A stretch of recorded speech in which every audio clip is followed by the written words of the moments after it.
بە دروشمی بۆ بنیادنانی زانستی مرۆیی لە ناوچەی گەرمەسێر، کۆلێژی زمان و زانستە مرۆڤایەتەکانی خانەقین دووەمین کۆنفرانسی زانستی نێودەوڵەتی ڕێکخست.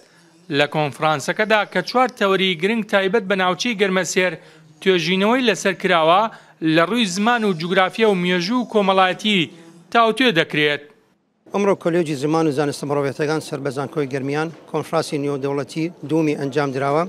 ناونیشانی ئەم کۆنفرانسە بۆ بنیادنانی زانستی مرۆیی لە ناوچەی گەرمەسێر هەرێمی کوردستاندا نزیکەی 54 توێژینەوەمان هەیە.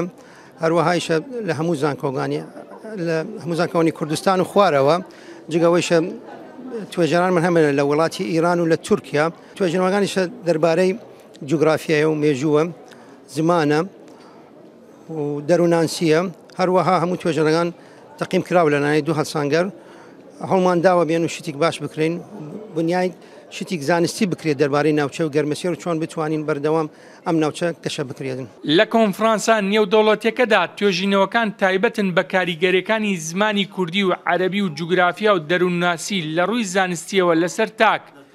لەم کۆنفرانسەشدا ژمارەیەک توێژەرانی وڵاتانی ئێران و تورکیا بەشدارن، ئەمە جگە لە توێژەرەکانی زانکۆکانی عێراق.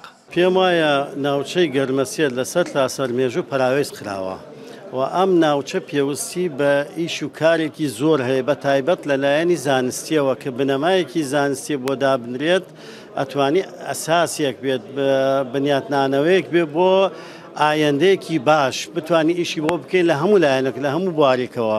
سیمینارانەی کە لێرە پێشکەشەکرێ و بابەتانە لە ژێر ناونیشانی 53 بابەتدا دیاری کراوە.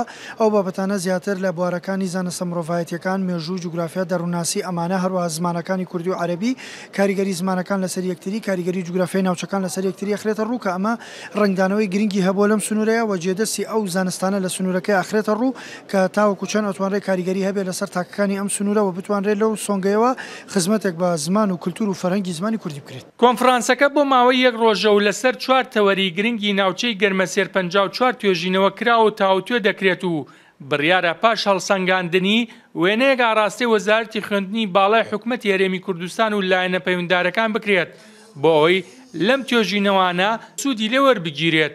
بێستون سەلام. کورسات نیوز، خانەقین.